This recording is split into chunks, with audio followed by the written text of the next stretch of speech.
From unknown underdog, World Cup glory and winning the hearts of millions, to crime, addiction, the mafia, match fixing and a lot more. It's a scandalous tale that barely anyone could have predicted. But how and why did it really happen? Quite literally, it's the craziest story in football because this is how Diego Maradona destroyed his own legacy. If we skip back to 1977, a talented young Maradona was already turning heads. At just 17 years old, he was frustrated that he hadn't been selected for the World Cup. His solo efforts had transformed Argentino Juniors into one of Argentina's top teams, and within 3 years, he was on his way to Barcelona, breaking records with his transfer fee. But sadly, his time at Barcelona didn't unfold as many had hoped. It's not that his performance wasn't remarkable, it was. It was that the club had concerns. Rumours swirled about endless parties at Maradona's residence, with a constant stream of young girls. His lifestyle raised eyebrows, and after only 15 games, a team doctor noticed a peculiar yellow tint in Maradona's eye. Medical tests later revealed that he had hepatitis, sidelining him for 3 months. Upon reflection, this was the earliest sign of trouble.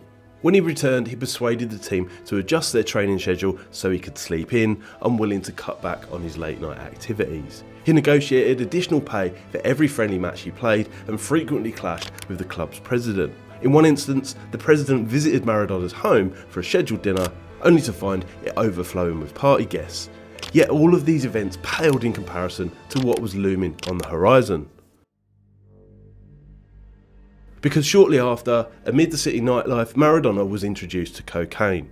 It was from this point that his skills began to suffer. He once compared the drug's euphoria to that of winning the championship. It was a recipe for disaster. And as the season commenced, Adoni Garcia, famously known as the Butcher of Bilbao, gruesomely broke Maradona's leg. The injury threatened to derail Maradona's entire career, although to the shock of many, he returned to the pitch after just 3 months.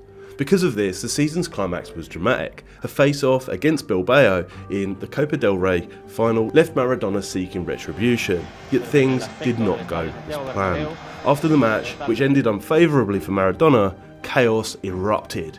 Instigated by Maradona's knee strike to Bilbao substitute's face, fans stormed the pitch and riot police were called in to break it up. Consequently, the club president decided to let Maradona go. Now, this was a pivotal point within Maradona's story, as it led him directly onto the path of further problems. A transfer to Napoli, the richest league in the world, was made for £5 million British. He'd set a record transfer fee yet again.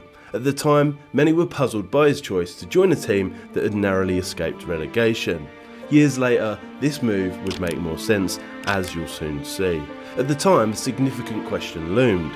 How could the struggling Napoli afford this high-profile transfer? This query was immediately raised at Maradona's first press conference, with a journalist questioning the involvement of the Camorra, a group of notorious Italian mobsters. Their activities spanned drug trafficking, smuggling, counterfeiting, extortion, loan sharking, and even match fixing. Their ties with the club were hardly a secret, so when the journalist was removed from the press conference, it only intensified suspicion. The extent of the Camorra's influence was later confirmed in 2019 when the nephew of the Camorra's reputed godfather revealed that the decision to sign Maradona was decided by them. For the Camorra, Maradona was more than just a football player. He was a symbol of their power and influence. They revelled in being seen with him, showcasing him at various places, from parties to official events. Maradona himself reflected on this period as the Golden Age, where he was inundated with luxury gifts. Moreover, the Camorra saw in Maradona a weapon against their rivals in northern Italy. He became their instrument to challenge and steal the pride of northern Italy, which of course was football. Maradona's outspoken nature only endeared him more to them, particularly when he criticised Juventus fans for their racist chants. These chants were demeaning and deeply offensive, targeting the people of Naples with derogatory lyrics using degrading references to diseases, poverty, and the city and its people. Now, despite these challenges, Maradona's impact on the field was undeniable. Over the next 2 years, he dominated the league, showcasing extraordinary talent and elevating Napoli's status within Italian football. With the World Cup on the horizon, things were heating up for Maradona once more, although a bundle of controversy was just around the corner.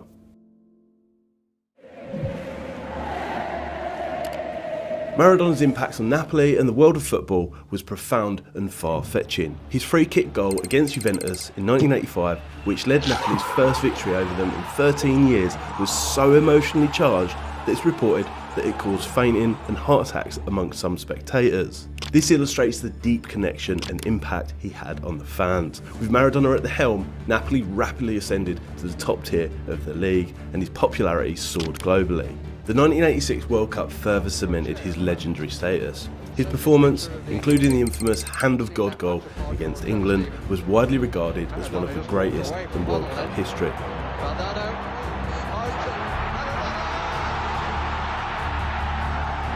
Although years later he was remorseful, admitting, "If I could apologise and go back and change history, I would." Now at the time this controversial goal was fiercely celebrated. It held significant symbolic weight coming after the Falklands War between Argentina and the UK and was seen by many as a form of retribution. However, 1986 also marked the beginning of a more complicated phase in Maradona's life. His personal life became a public spectacle when another woman claimed that he was actually the father of her newborn son. The child bore a striking resemblance to Maradona and later displayed exceptional football skills, raising further speculation. That year, Maradona also made headlines for his visit to Cuba to meet Fidel Castro, a move that stirred controversy amongst many Italians. His admiration for Castro left a bitter taste for some of them, although above all, it was the escalation of his drug addiction that defined this period the most. What might have once been dismissed as a recreational use had clearly developed into more serious dependency, casting a grim shadow over his professional achievements. Now this growing addiction would soon have a heavy influence on his career in the years that followed. The influence the Camorra had on Maradona's life became increasingly apparent and problematic. Initially, Maradona claimed that his interactions with the Camorra were out of desire to stay on their good side and for his family's safety. However, as time progressed, their hold on him intensified, especially through drugs, to the point where he seemed almost like their possession. The pinnacle of Maradona's career with Napoli came in the 1986-87 season when he led the team to their first ever Serie A championship. This victory elevated his status in Naples to an almost divine level. The city's adoration for Maradona reached unprecedented heights, with murals depicting him as a saint and some naming their children after him. His influence was so profound that one nurse reportedly stole some of his blood during a transfusion to have it blessed and displayed in a church.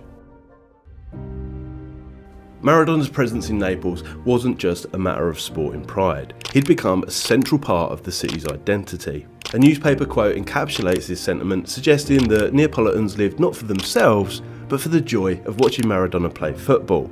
However, the immense attention Maradona was receiving was starting to become an issue, especially for the Camorra, who preferred to operate without such public scrutiny. He was playing a risky game, as was his style. In his own words, "You can say a lot of things about me, but you can never say I don't take risks." Now, as Maradona's behaviour became increasingly erratic and well publicised, he started to be seen as a liability by the Camorra, who had a ruthless reputation for dealing with their problems. The 1987-88 season brought an unexpected turn. Napoli, on course to repeat their historic championship win with Maradona at the helm, suddenly faltered in the final stretch of the season.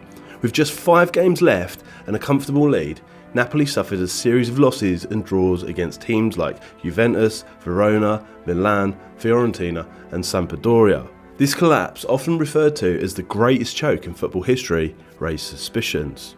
Was it merely a sporting failure, or was there something more sinister at play, and were the Camorra involved?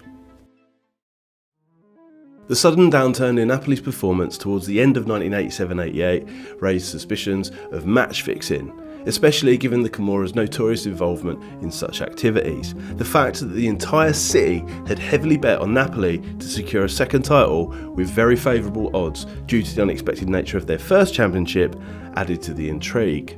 The financial stakes were extraordinarily high, the potential payouts amounting to 200 billion lira, which is of course equivalent to approximately $400 million today. Investigations later suggested that paying out these bets would have bankrupted the Camorra. The theory that emerged was that the Camorra, faced with potential financial ruin, might have compelled Napoli to deliberately lose matches. This suspicion was further fueled by a series of mysterious incidents involving Napoli players during the period. Maradona, for instance, found his car vandalised and a teammate discovered his home had been burgled twice. Remarkably, these incidents ceased around the same time Napoli's losing streak began, leading to further speculation about their influence and involvement.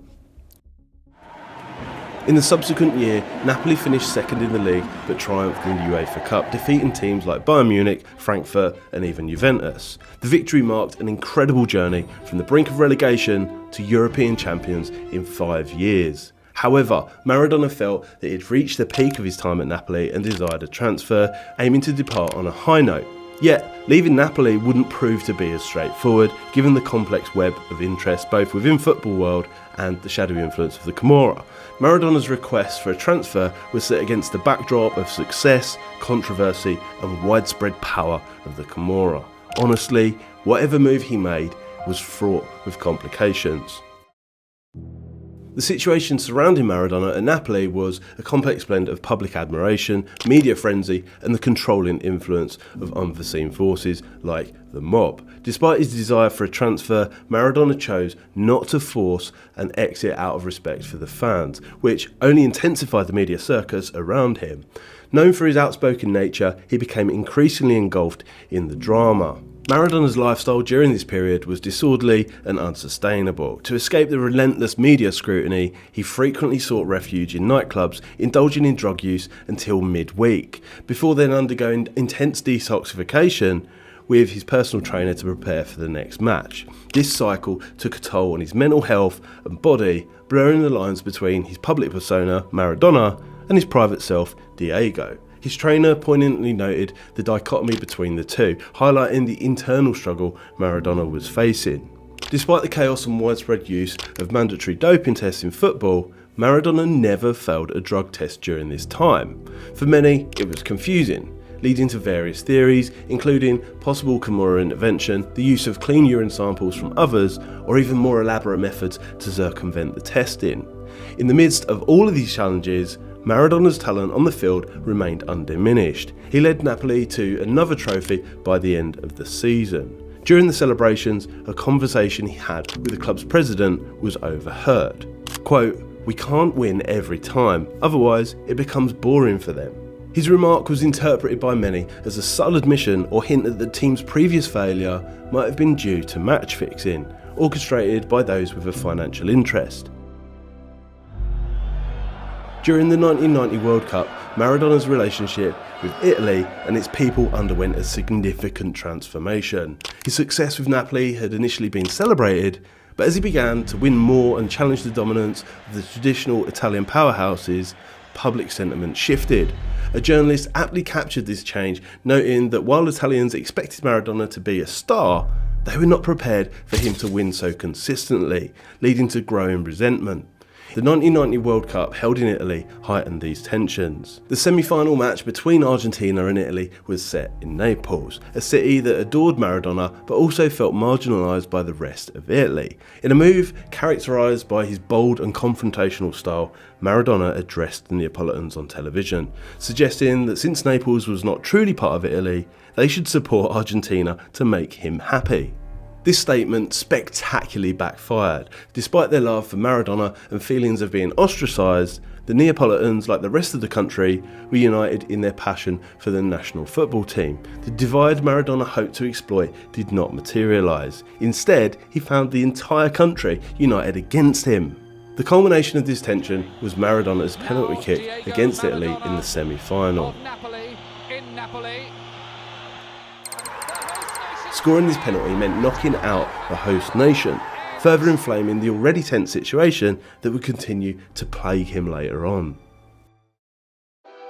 The aftermath of the 1990 World Cup marked a significant point in Maradona's relationship with Italy. His actions and comments during the tournament had alienated many, leading to a dramatic shift in public perception. An Italian newspaper conducted a study to find the most hated man in Italy, and Maradona surpassed any political figure or dictator topping the list. This animosity was visible during the World Cup final, where the Argentinian national anthem was booed and Maradona was seen responding with curses. Following the World Cup, Maradona's professional and personal life spiralled towards a new low.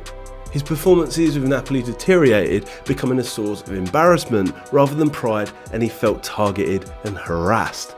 With intense scrutiny and investigations hounding his daily life, the pressure was mounting. The situation reached a critical point in January, coinciding with a major police investigation against the Camorra. Wiretaps placed by the authorities recorded Maradona soliciting prostitutes and arranging drug purchases. These recordings, featuring Maradona's voice, left little room for doubt or defence. Initially, Maradona faced a potential sentence of 20 years in prison. However, through legal proceedings, he managed to have his sentence significantly reduced to a suspended sentence of 1 year and 2 months, along with a fine of 5 million lira. This period marked one of the lowest points in Maradona's career, but his football brilliance, personal demons, and the shadowy influence of the Camorra wasn't over yet. In fact, the next scandal was just around the corner. The saga of Maradona's career continued to be marked by controversy and personal struggles in March when he tested positive for cocaine. Again, this led to a significant shift in his relationship with the Camorra. The belief was that the Camorra, perceiving Maradona as a liability due to his declining performance and increased scrutiny, deliberately ceased their protection. This lack of warning about the anti-doping test was seen as a setup to distance themselves from him. Maradona faced a 14-month ban from football, a notably longer suspension than the average 6 months typically given for such offences. The absence of any Napoli representatives at his sentencing and the unusual length of the ban fueled Maradona's suspicion that FIFA wanted to end his career for good. Leaving Naples was a stark contrast to his arrival. The once adored star departed in solitude, a poignant reflection on his fallen status. Back in Buenos Aires, Maradona's lifestyle remained unchanged, marked with continual parties and drug use. However, he quickly realised that Argentina was not the safe haven that he'd hoped for. Soon after his return, he was raided and found with a significant amount of cocaine, leading to even more legal troubles. Maradona's legal issues were compounded when he joined Sevilla. Initially, it seemed he might have found a fresh start, but old habits resurfaced quite quickly. His behaviour spiralled out of control, culminating in a physical altercation and further damaging his reputation.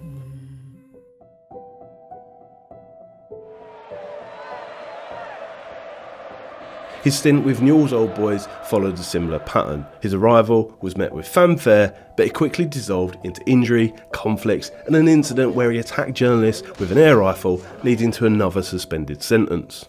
During this period, Argentina struggled to qualify for the World Cup.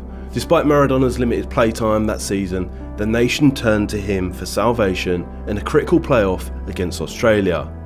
In a testament to his enduring talent and the nation's faith in him, Maradona answered the call and delivered.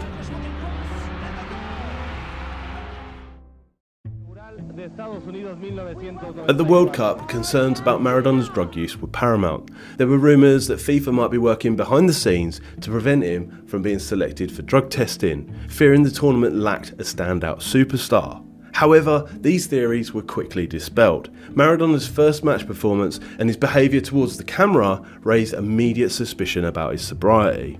This moment became iconic, foreshadowing the inevitable. After the second match, Maradona was tested and, unsurprisingly, he tested positive for performance-enhancing drugs, leading to a 15-month ban. Many speculated that this would mark the end of his illustrious career. Following a stint as a coach, Maradona returned to play for Boca, where he showed occasional flashes of his former brilliance, but his performance was largely inconsistent. He faced media criticism not only for his on-field performance, but also for his controversial goal celebration with Zuniga. Eventually, citing the emotional toll on his family, Maradona announced his retirement. His attempts at rehabilitation in Europe were marred by further incidents involving sex workers, violence and drug abuse once more. In 1997, he returned to Boca again, but another positive drug test soon followed. Despite his lawyer's claims of a setup, the pressure on his family, especially from his father, led to his final retirement from professional football.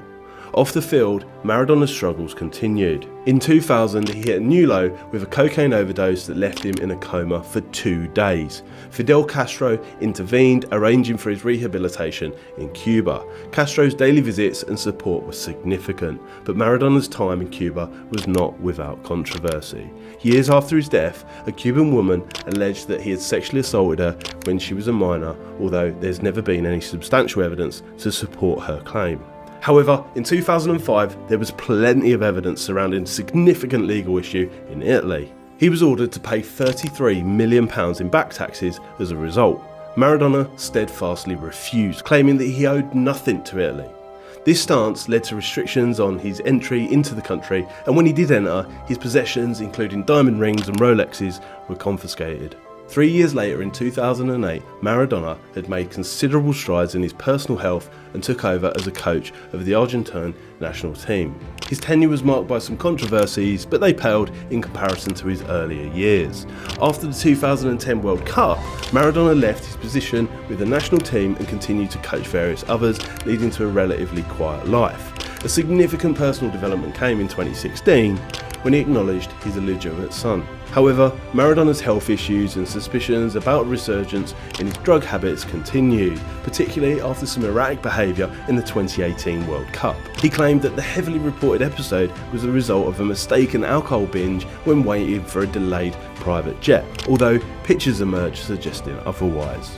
Ultimately, his body couldn't take much more of this extreme behaviour, and on November 25, 2020, Diego Maradona died following brain surgery. It was a significant event in the world of football and beyond. His passing from heart failure at the age of 60 highlighted his status as a universally respected figure in football. But since his death, further controversy has emerged. In April 23, the Argentinian appeals court confirmed that 8 defendants would stand trial after they faced accusations of inadequate and reckless treatment as Maradona's healthcare team.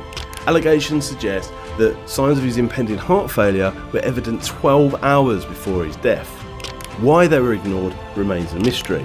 With the trial due to start in 2024, the accused are expected to face charges of simple homicide, carrying a potential sentence between 8 and 25 years in prison. A tragic ending to a rollercoaster story, much like this story of destruction and disaster here in the next video. Check it out.